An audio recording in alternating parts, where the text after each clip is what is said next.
all that I've done, I did it with him in mind. Just know that Daddy loves you.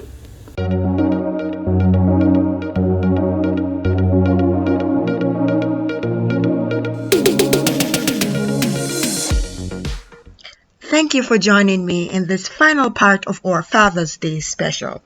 And as Stephen Covey says, one of the habits of highly effective people is that they begin with the end in mind. So today we'll speak to our fathers and they will tell you how they would love to be remembered at the end of their life. And we continue with our interview with Maurice.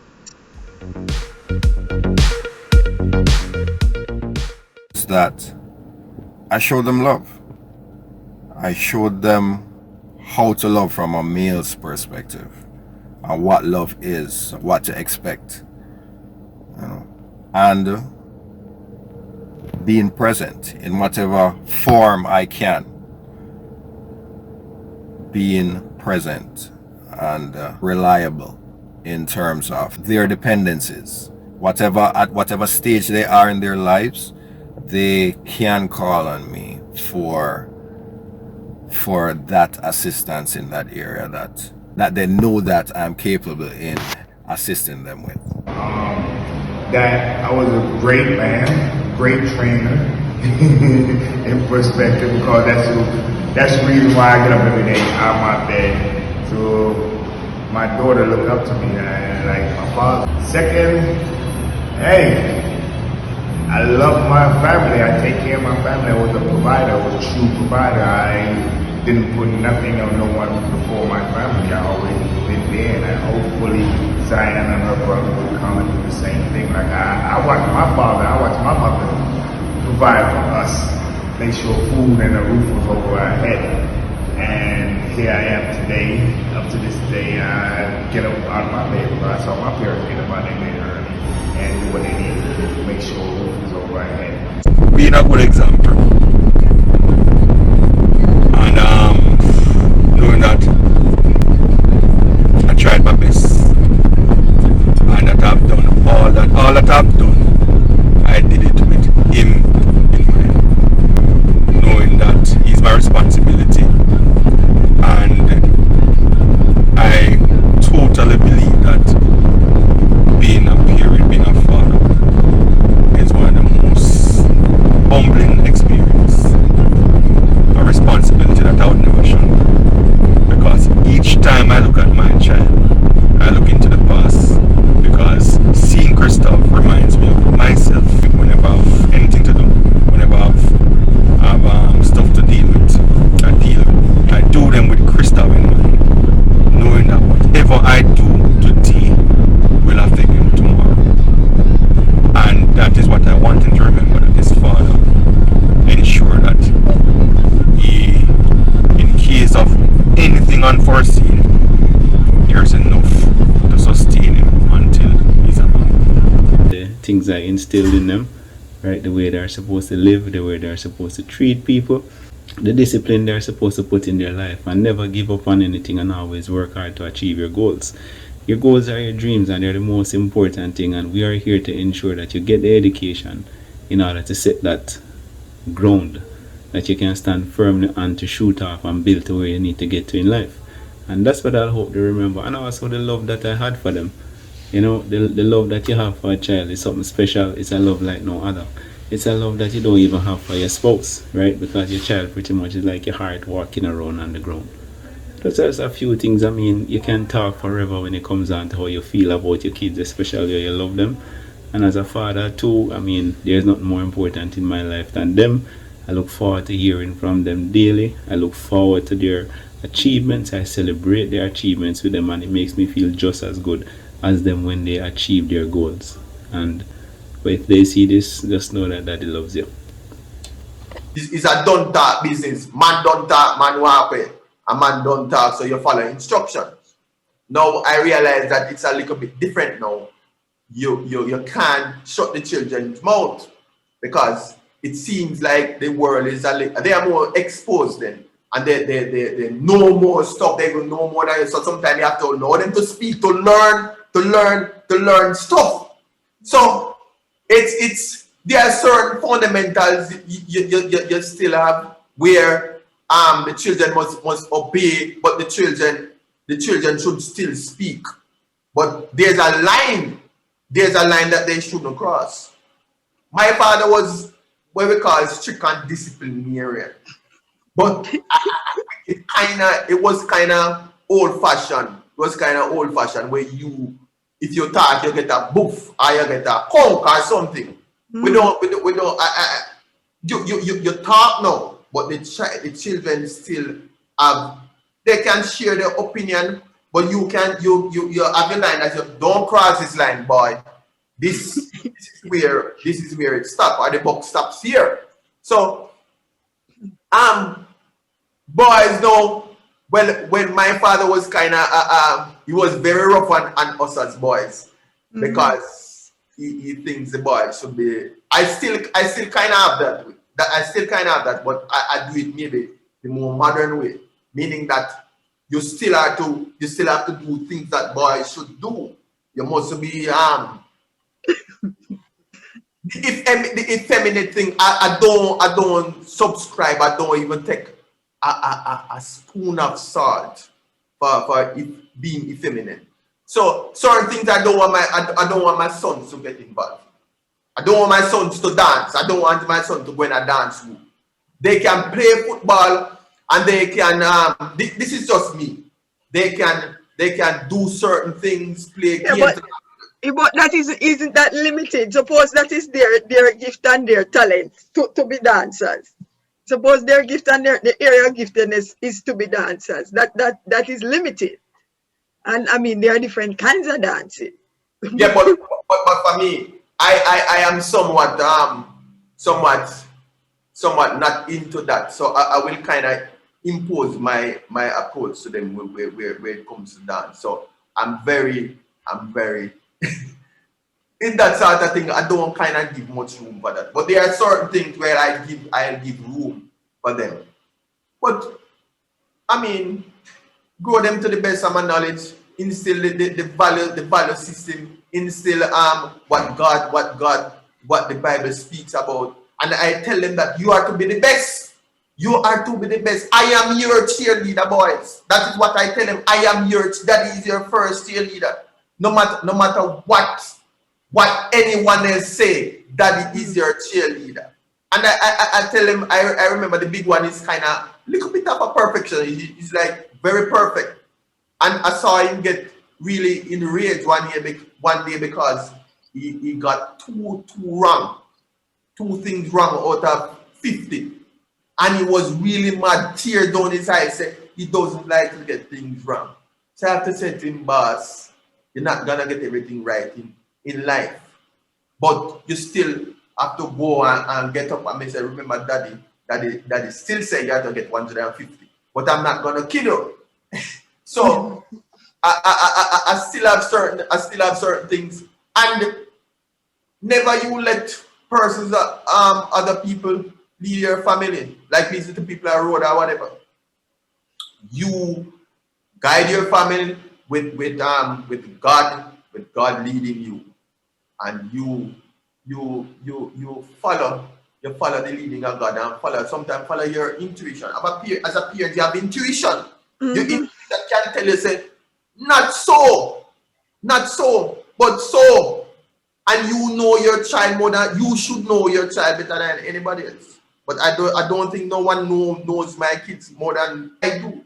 Mm-hmm. So, and this comes from spending long hours with your kids. You have certain things at certain times, so you know certain time is your children time. Ask anybody that's around me.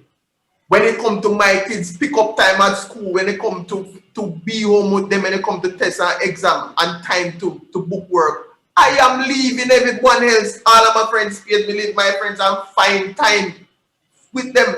Because at the end of the day, you don't want to be held responsible for neglecting your children, because when you don't find time to spend with them, you are really neglecting them. It's not only throw the money and go about your business. Where is your time?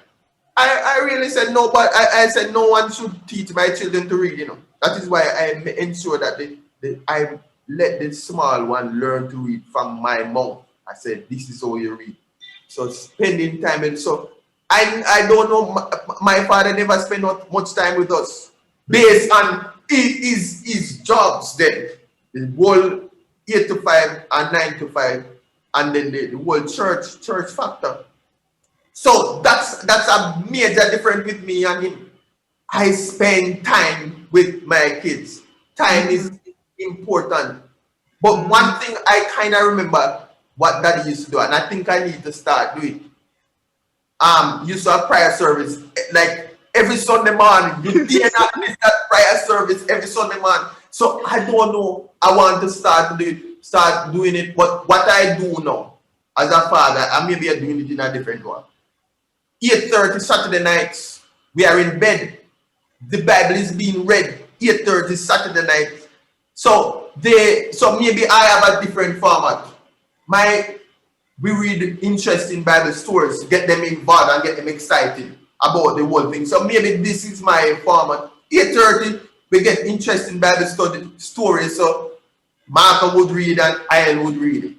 And then we discuss it. So I ask them, what you get from this story? What is the point that is brought out of these stories? So we can have a conversation. As I said, the approach then and the approach is different. So because they need to speak, they always have something to say. Well, it's not strange. It's not strange that they chat a lot because their father talk a lot. I'm a chatting breed. So that is what the whole different. It's a whole different era. So my daddy would, yeah, it's a different man. It's a different. That is, we have to have a whole episode, whole episode dedicated to telling his stories, because those stories are interesting, very interesting. A whole different personality right there. Yeah, but I wouldn't throw it. I wouldn't throw it to the window because I still believe that there are some things that he did as a daddy that I said I want this also. Yeah, man, because especially the whole security and protection issue. That was, he was keen on protecting his family, and make sure fire extinguisher at the house and all of those and the place lock up, and dogs and lock up the grills and them kind of stuff. Yeah, the whole protection issue, but the whole and then he would instill the Christian faith in you, which was sometimes a bit archaic. Yeah, and it wasn't very balanced. So you didn't get the love and the affection in addition to the security and the discipline, right? So it was more skewed to one side, and that was the problem. Very disciplined and very rigid. So you never get the proper balance. Then I look at it and I realize why this was so, because I was involved in the police thing and involved in the fire thing. So, and then you're gonna become a pastor. So it's a whole it's a whole component. The components put together. Yeah, authoritative positions causing you to have this authoritarian mentality. Yeah, and no have no chill basically. So it's always I think that. Yeah. What do you want at the end of life and at the end of everything? What would you want your children to remember about you? 2 things, if they're going to say these 2 things, I know that daddy did this or daddy was this. How do you want to be remembered? 1, that they love and cared for them, but he was still firm. He was still firm and still slap them if they're rude. Yeah, let them remember that. Number 2, Daddy was my cheerleader. Daddy pushed me into entrepreneurs. Because what I tell them now, I tell them if what they know, what they know now, if I had known what they know now, I maybe would be a better person. I would be a better person. Not maybe, I would be a better person, because I am instilling them from now. Be entrepreneurs. So you are going to use your giftedness and your skill. Because the Bible says your gifts shall make room for you. I am not pushing them into working for people. So you know, we go to school, you get to 5 and 6 CXCs or 7, 8, and you go to school for 5, 6 years, and then you go seek employment. More than that. Because we as in this time, in my time, we weren't learn to develop our skills to transfer our skills into business. So I am teaching them from now. Look here, your skills that you have, you can be wealthy or you can live off what you are. I just tell them, say, when you're ready, I will invest my money in you. I know I can feel. I will win with you. So that is what I want to encourage them to do. And if when they get old, when I pass on, they will remember, say, Daddy, push entrepreneurship in us, and Daddy love and care for us, but Daddy this was still firm and Daddy slapped. And I want them to remember, say, when they were young and going to school, Daddy was there pushing them to take the book, to harness their skills. Because believe you me, right now I tell them, say, amount of skill where you guys have, with you harness those skills. Very, very smart. They're very, very smart. Yeah, so you know, I want them to expand on the skills they have. Daddy run when he used to come and pick me up. He might never give me the word, but Daddy guided the process. Daddy guided the process into me becoming who I am. Right? So, very, very important. That Daddy must be there for his children. Must be there. Presence is very important. Very Presence, not presence with the TS.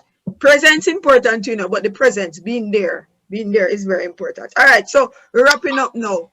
And I tell people that I don't want nobody grow my people for me. Nobody should grow my children for me. I must be there to grow my kids. That is the job that you are given. Yes. Nobody. So, and the book starts with me. I mean, you to them. You, Jason, can't say anything to them. And their grandmother can't say anything to them. And their other aunts, another uncle can't say anything to them. But the box stop with me. Yes, are you named father, and it is a responsibility that was given to you. So you have to take it seriously and yeah, because it is your responsibility until they're 18. And then I said that you go about your business. We don't we have to listen to what I say anymore. But until then, and if you do it right at 18, they will still find value in what you have to tell them, because it's about the relationship. And if the relationship has been developed and the proper seeds have been sown, they will make decisions for themselves, but they will still want to consult with you, and they will still take and see that your words are still valuable. If you, once the proper seeds are sown, which they obviously are being sown. So we're giving tips. Just give 3 tips about fatherhood. There are fathers who are watching, I'm sure, and there are potential fathers to be. 3 things if you would want to tell a father or a father to be. Some fathers slacking up, some fathers not doing what they're supposed to be doing. What are 3 things that you would want to share with the fathers? Love your children. Love your children. And when you look at the word love, it spreads wide and deep. So when you love your children, you're going to spend time with them. Not only spend your money with them, you're going to spend time with them. So you're going to instill the value system. You're going to instill the value system with them as a father. Number 2, be your child's biggest cheerleader. Be your child's biggest cheerleader. So anything your child is involved, as long as it's legal. I'm positive, yeah. Yeah, because I remember, you see, parenting is a little bit, there's no handbook for parenting. But I remember the other day I was talking to one of my clients, and she said, I have 4 kids, but there is one that don't love education and all of that. So I said, what does this child love? She said, he loves to draw and to whatever, love to draw. Me say, buy him all the drawing pads. That's his passion. That's his passion. Me say, buy him all the papers. Buy him all the pencils. Let him draw he might just get a trying to drive the prime minister one day. And number 3, draw the line. There's a line that the child must realize that you are the father, and there are certain line that this child must cross. So you will say this, and you will say that. You see certain things. I tell my boy, I said, any day you no start wearing the pants down on the bottom. Any day you no put ears in your ears. You're not living with me, because I don't want that. You start sound like Clovis biting now. It Yeah, is some of those things are fashion statements, and as the world evolves, you'll see that fashion changes. But the fashion you don't have to take on in my house. You don't have to, but if they decide to a discussion, you have to be open for discussion. Wearing your pants down on your ass is a No, we're not talking about the pants down, because undergarments must be under the undergarments. So we don't need to see the underwear. I don't need my son to bore his ears, because let me tell you something. He must have his wife, and they are wondering which earring you are wearing today, and which earring I'm to wear. No, so certain lines, the child must stay within these boundaries, right? It's not only the fashion. I mean, or you interact and how you deal with people.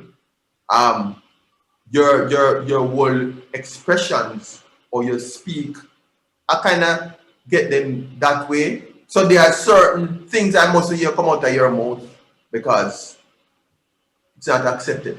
So there are some lines you have to draw some lines for the kids.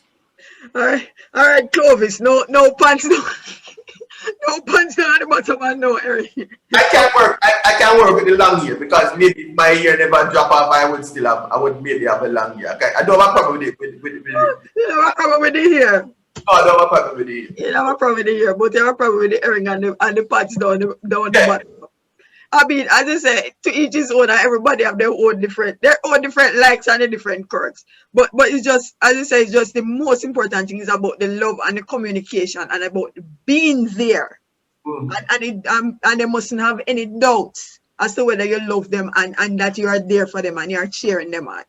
All right. Any final thoughts?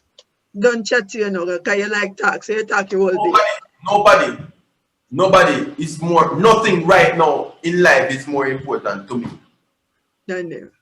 than my children now, to see them grow. I tell you right now, if most people are that passion, the world will be a better place. My children are the most important thing to me. Right? I love my family. I love my mommy to my heart. Yes, but, remember Mommy tell you about her spoiled boy? Yes, this is the one that she was talking about. Anyway, go on talk. But mommy's love and the siblings' love is a whole different, totally different thing. And then being in the position that there is no mother around, you can't be a mother really, but you still have to, try to play the mother role. I find that a little bit difficult though, but because me not think me have that really womanly touch, none at all. It's always gotta be a man touch. it's always gotta be, and ladies always touch different from man, so I can never touch my son them like how their mother would touch them. No, I always gotta give them a man touch. If one touch is a little bit difficult. So okay, sir. Thank you for the interview. And thank you for watching.